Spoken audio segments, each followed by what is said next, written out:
It is an honor to be here at the Lay Center in this city, which, like Jerusalem, is a place of pilgrimage and paradox, a place where the eternal and the immediate sit side by side.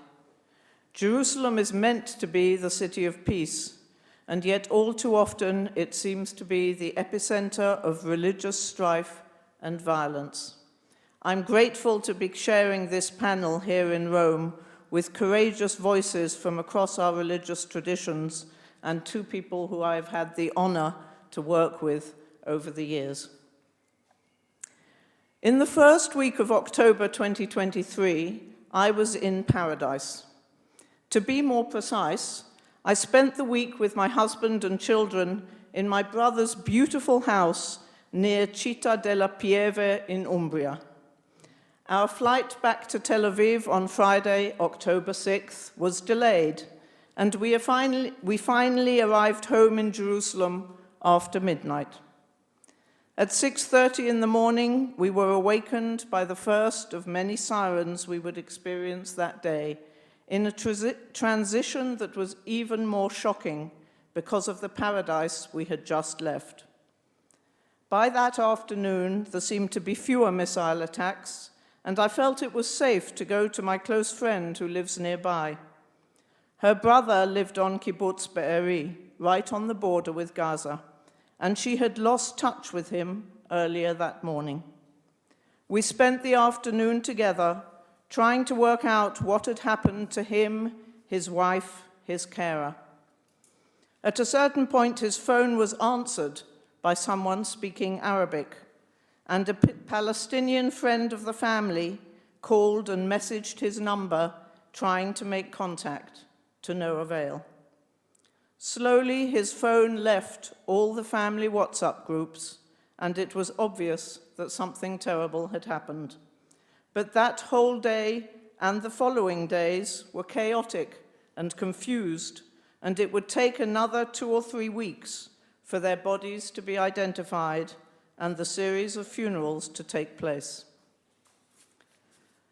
That very evening, Saturday night, October 7th, even as the terrible massacre was still going on, 200 people from Jewish Arab civil society organizations around the country met online to discuss what we could do, and particularly to focus on what we should do to prevent violence breaking out across the whole country as it had in May 2021.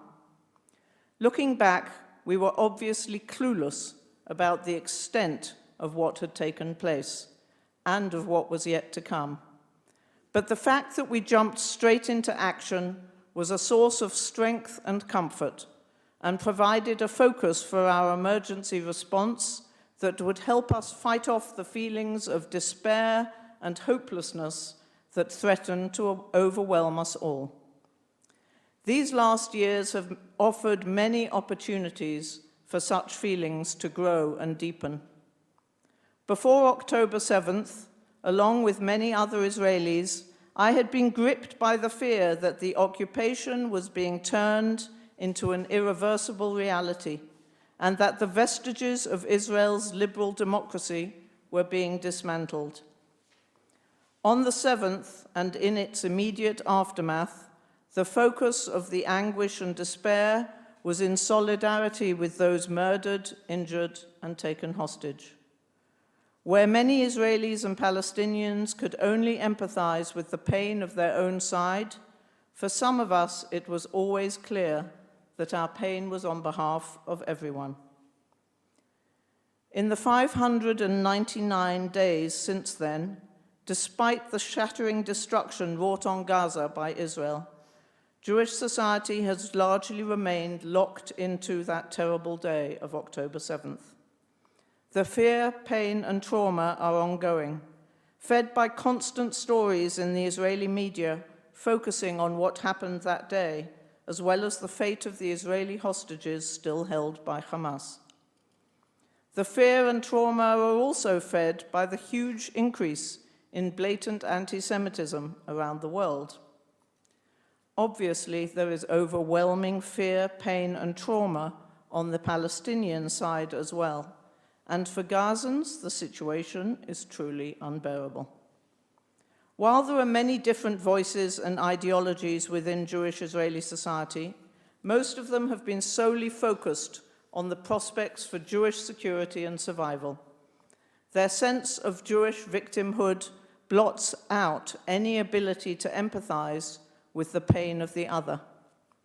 Now, along with my despair about justice and democracy, about trauma and terror, there is another layer of despair.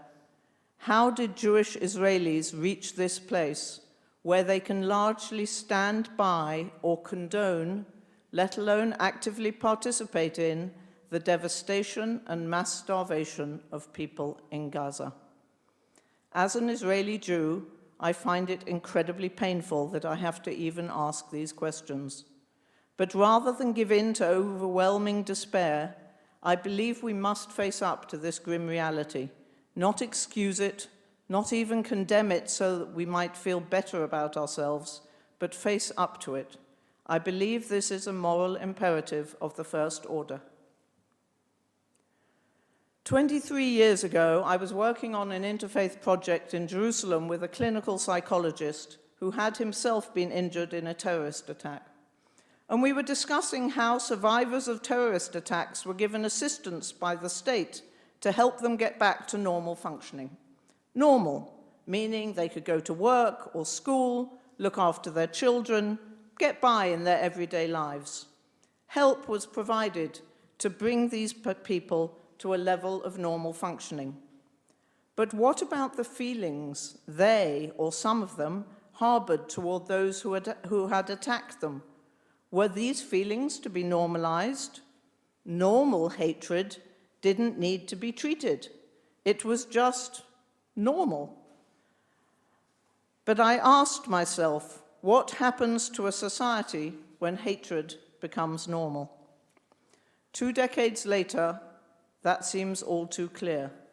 The trauma, fear, and pain have created hatred on an unprecedented scale. It won't help to ignore the hatred, and it's not enough to condemn it. We have somehow to strive to heal it. A majority of Jewish Israelis want to end this war. A majority of Jewish Israelis are opposed to Netanyahu and his far-right government.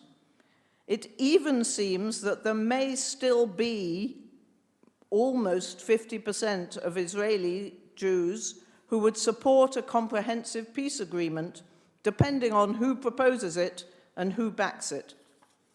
But it is also true that most Israeli Jews are more right-wing than ever, that the levels of hatred for Palestinians are frightening. 51% of Jewish youth say that they hate Arabs. Between 60 to 80% of Jewish Israelis support the forced expulsion of all Palestinians from Gaza. A frighteningly similar number also support the expulsion of Arab citizens of Israel. This includes a huge majority of the Orthodox and ultra-Orthodox community. So how do we find hope in this terrible situation? Is hope even a relevant concept, given how bleak everything seems? There have been many times over the past months when it has been tempting to give in to despair. At a particularly low moment, I attended a talk given by Mahmoud Mouna, whose cousin and uncle had just been arrested for selling books about the conflict at the educational bookshop. He suggested that hopelessness is a luxury that only the privileged can afford. Now, I'm not sure that's right. I don't know if we can say such a thing about Gazan families fleeing from place to place in a futile attempt to escape Israeli bombing. Surely they are entitled to feel hopeless. And Gazans who have lost so many family members it is difficult to keep count, how do they find hope? But Mouna also quoted Edward Said, who said that where cruelty and injustice are concerned, hopelessness is submission, which is immoral. Putting these two ideas together was a wake-up call for me. I could not allow myself to give up, to give in to hopelessness, to helplessness.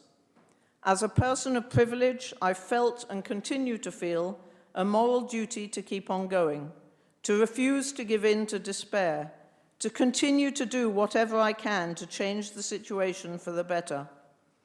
It is we, the privileged, who do not have the luxury of despair. It is up to us to hope, to insist on hope, to continue to act in the face of overwhelming odds and crushing opposition. Hope in its essence is all too often understood as a passive state, a wish, a dream, a feeling, something we have.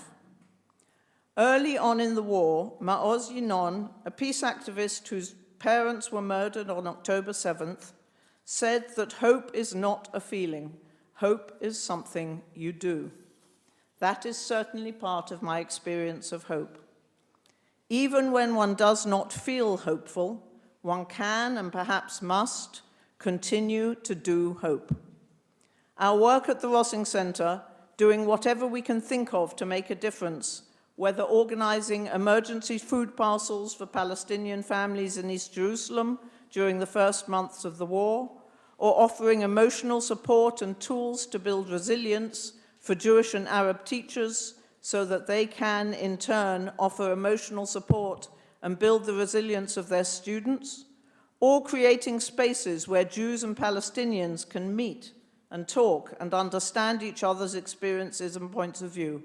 All these were and are acts of hope. Now, almost 20 months into this terrible war, we have to continue to act. Peace will not happen by itself. The Israeli education system has been hijacked by the Messianic right to teach Jewish supremacy. Israeli children have been educated to hate. That is what we must change. The education system needs to teach peace as seriously as it teaches maths.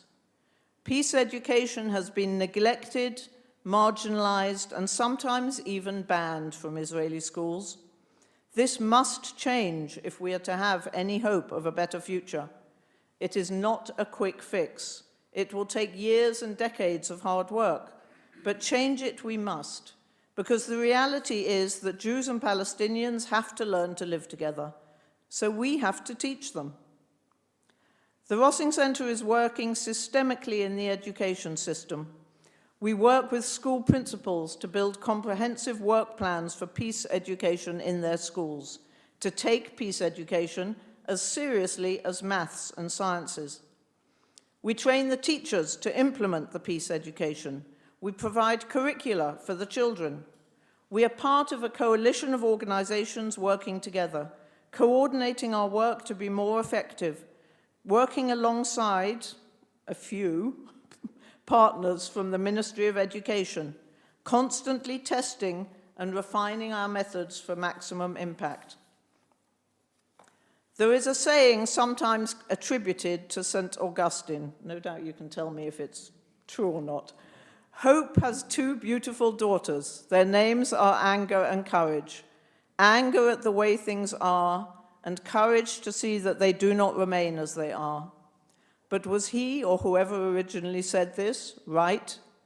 Are anger and courage the daughters of hope, or are they perhaps the mothers of hope? Rage can be a positive response to the injustices and suffering we witness in the world. It is an emotional reaction to the gap between the world as it is and the world as it should be.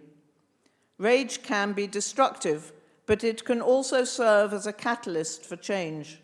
It is a recognition that something is deeply wrong and a refusal to accept the status quo. In this sense, anger can be seen as the mother of hope, the spark that ignites the flame of determination that can, in turn, nurture hope within us. Sometimes, as the book of Ecclesiastes says, Tov kaas mischok, anger is better than lightheartedness. Yet rage alone is not enough. Rage without direction, without purpose, can consume us and lead to hatred and despair. This is where courage comes in. Courage is the strength to act in the face of fear and uncertainty. It is the determination to pursue what is right, even when the odds are against us. Courage can transform rage into constructive action. It gives us the fortitude to resist injustice and to work towards a better future. Thus, courage, too, can be seen as the mother of hope, the vessel that carries hope forward. Rebecca Solnit says that hope locates itself in the premises that we don't know what will happen, and in the spaciousness of uncertainty is room to act. That idea that uncertainty is not a void, but a space of moral and political possibility, that's crucial. We often think we need certainty in order to act, but Solnit reminds us the unknown is where action becomes meaningful. If the outcome were assured, there'd be no need for hope. But because we don't know, because history is not finished, we are free, indeed obligated, to intervene. In Hebrew, the word for hope, tikva, can be understood in two ways. The first is as a line, a thread that reaches out and pulls us towards the future, that unknown future that Solnit refers to. We must catch that thread, that delicate, fragile thread, and use it to pull us into a better tomorrow. But the word tikva is also associated with the word for a pool of water, a mikvah. Hope is also a gathering of the sacred water we need to nourish life itself. At the Rossing Center, we've developed methodologies that in some ways reflect these two meanings of the word tikva. Over the course of the last 15 years, spurred on by the conversation I had almost 25 years ago, we have developed our Healing Hatred methodology, an approach to interreligious dialogue based on tools of spiritual care applied to the conflict. This methodology puts trauma at its very core and has enabled us to continue the dialogue even after October 7th, when in so many places around the world, dialogue has broken down and people are unable to talk to each other.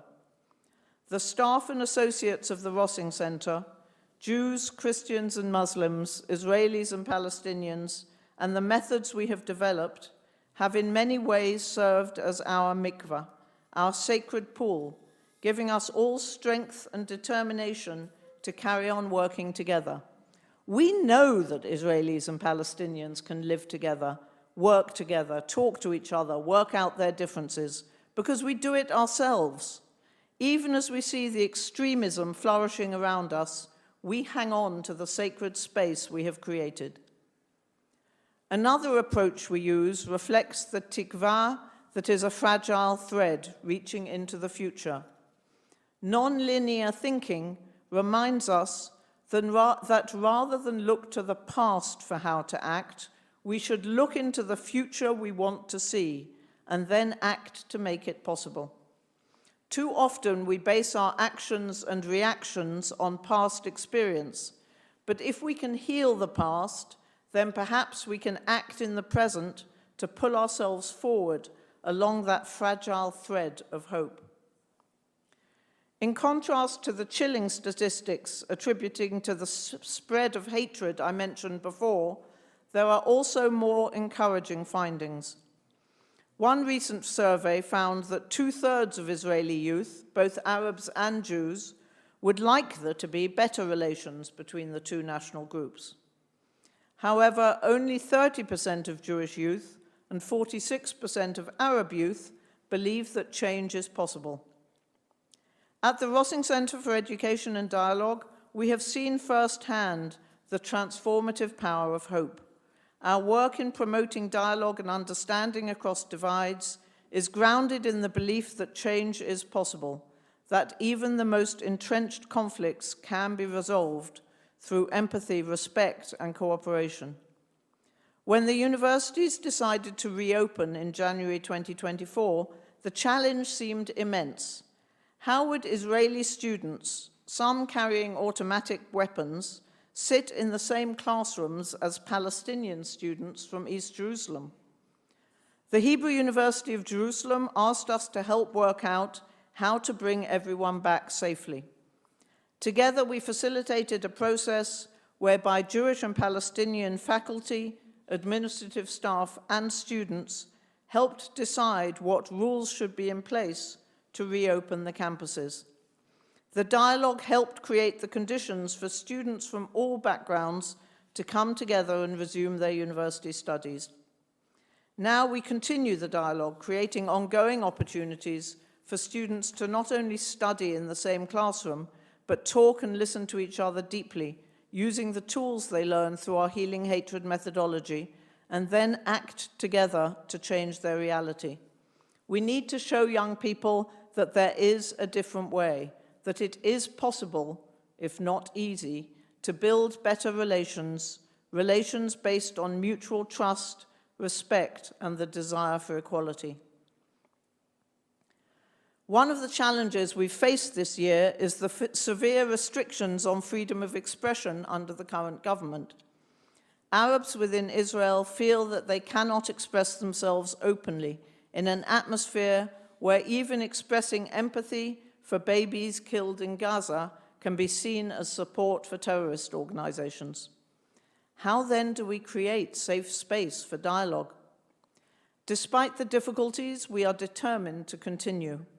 Dialogue between Israelis and Palestinians has become an act of resistance, just as hope is an act of resistance. We cannot give in to tyranny and racism. We must resist.